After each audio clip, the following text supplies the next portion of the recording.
गोस्वामी तुलसीदास जी, अभी आपने एक पंक्ति पढ़ी थी, यदा यदा ही धर्मस्य।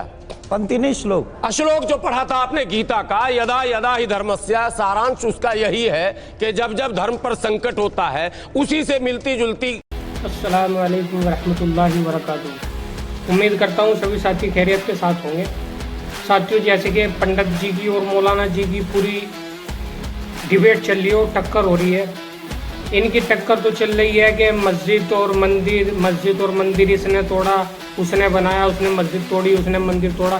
पर इस वीडियो में रिपोर्टर ने बड़ी अच्छी बात कही कि 47 के बाद ये देश समान हो गया था, आज़ाद हो गया था, उसके बाद सब आपस में मिलजुल के रहना चाहिए। आइए देखते हैं इस वीडियो। गोस्वामी तुलसीदास जी, अभी आपने एक पंक्ति पढ़ी थी, यदा यदा ही धर्मस्य।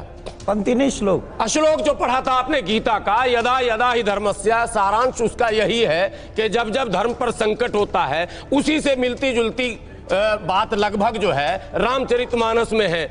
जब जब होई धर्म की हानि, बरही असुर अधम अभिमानी। क्या बात है, क्या बात है,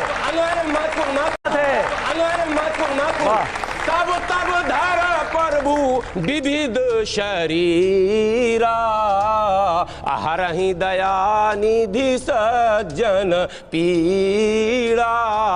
अब एक सवाल इसमें पैदा होता, यदा यदा ही धर्मस्य पूरा पढ़ेंगे और इसका भी अर्थ निकालेंगे। विद्वान महाराज से के सामने तो हम कुछ भी नहीं, ABCD भी नहीं है, जो रात दिन तो यही प्रवचन करते हैं। यदि 16वीं 15वीं 14वीं 13वीं गजनबी से लेकर और औरंगजेब तक, हाँ, इतना बड़ा कुकर्म, इतना बड़ा अन्याय, भगवान की मंदिर, चाहे वो भगवान शिव का मंदिर हो उसका भी वर्णन आ रहा, और मथुरा के मंदिर का हो उसका भी वर्णन आ रहा, और भगवान राम का भी आ ही गया, बाबर भी उसी के औलाद थे। ये सब कुछ हुआ और कोई अवतार नहीं आया इनका नाश करने के लिए। ये भी एक सवाल होगा सर। 10 सेकंड, ये एक बड़ा सवाल, चूंकि आपने धर्म से पूछा, कुरान से तो हमने कह दिया है, हम मानते हैं मोहम्मद साहब से पहले चाहे बुद्ध हो, चाहे भगवान कृष्ण हो, चाहे राम हो, सब अवतार हैं। इसलिए कि सब लोग अपने समाज में रिफॉर्म के लिए जाने जाते, सबों ने समाज को एक सही दिशा दी, एक प्रचार। नहीं तो कहना क्या चाह रहे हैं आप? तो ये मतलब ये क्रूरता जब हो रही थी तो किसी ने अवतार क्यों नहीं लिया, आप ये कह रहे हैं? अगर डिबेट धार्मिक हो तो भी तो भी निकल जाएगा निष्कर्ष, और हिस्टोरिकल डिबेट हो तो भी निष्कर्ष निकलेगा। अब एक लास्ट पॉइंट, इसी पर अरे आपने ये बहुत महत्वपूर्ण सवाल उठा दिया है। देवकीनंदन जी जल्दी से जवाब मुझे सुनिए। मैं इनके प्रश्न का जब जब हो धर्म के आने बाढ़ असुर अधम अभिमानी, तब तब धरे प्रभु विविध शरीरा। विविध का चर्चा नहीं किया इन्होंने, विविध शरीरा है, विविध शरीरा।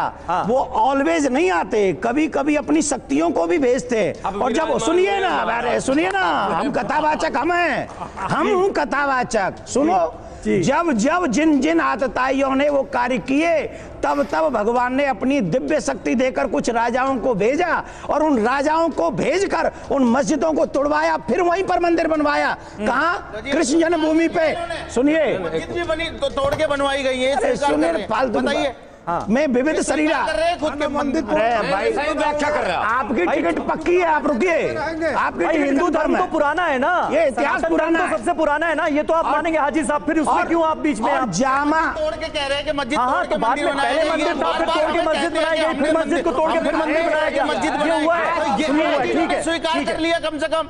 आज एक बात स्वीकार करता हूं, पहले आपने मंदिर तोड़े, उसी जगह पर हमारे धार्मिक राजाओं ने तुम्हारी मस्जिद तोड़ी, और फिर तुमने मस्जिद मंदिर तोड़े, फिर राजाओं ने। ये इतिहास है कृष्ण जन्मभूमि का, सच हो गई, ये कृष्ण जन्मभूमि का इतिहास है। अब सुनिए मेरी बात। लेकिन देवकीनंदन जी, ये सिलसिला तो गलत था ना, ये आप भी मानेंगे?